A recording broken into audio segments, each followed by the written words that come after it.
Тәуіржал, ассаламу алейкум, урматтуу мекендештер, урматтуу кыргызстандыктар. КТРК спорт каналы.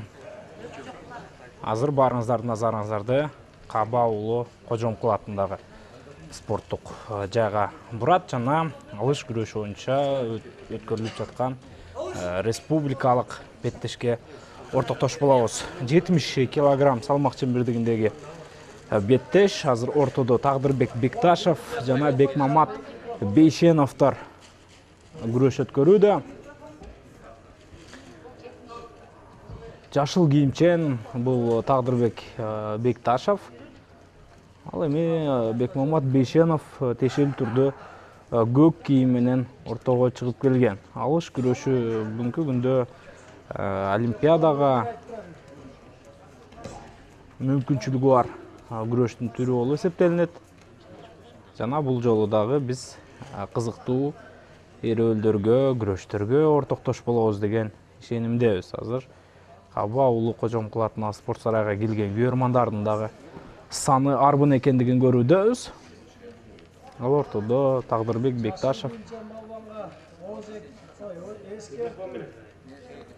Ортодогу калыс тарабынан алгачкы эскертүүнү алууда Тагдырбек Бекташев. Бул эскертүү албетте күрөш жүрүшүндө анын жеңишке болгон мүмкүнчүлүгүн чектеп коюшу мүмкүн.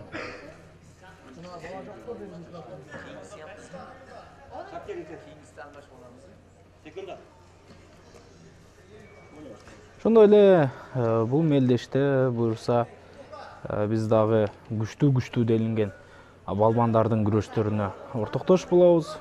Андыктан эч кайда алыстабай туруңуздар.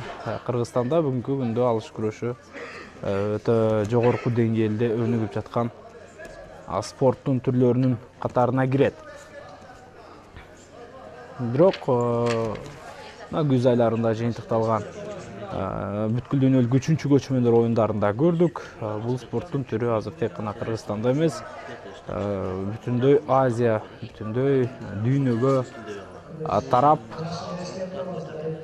башка өлкөнүн балбандары дагы муштудай жогорку деңгээлдеги күрөштөрдү көрсөткөндүгүн байкаганбыз. Кайрадан күрөш.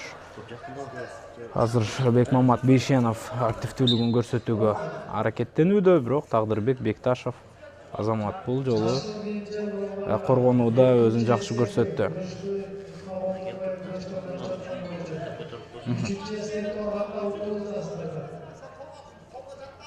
Экинчи эскертүүнү алууда Тагдырбек Бекташев. Дагы бир эскертүү ала турган болсо, анда дисквалификацияга кабылып калышы мүмкүн. Абайлаш керек, Тагдырбек эми өзү активдүүлүктү кошуш керек. Бирок Бекмамат Бейшенов бул аты акыйла угулуп калган балбандардын бири. Ал оңой менен мүмкүнчүлүк бербейт азыр каршылашына. Дагы бир жакшы чабуул жана жамбаш. Жамбаш ыкмасы менен Бекмамат Бейшенов беттешти өнөтүнөн мурда жыйынтыктап койду. Куттуктайбыз бул балбанды. Абдан бир ишенимдүү жеңиш болду десек жарашат.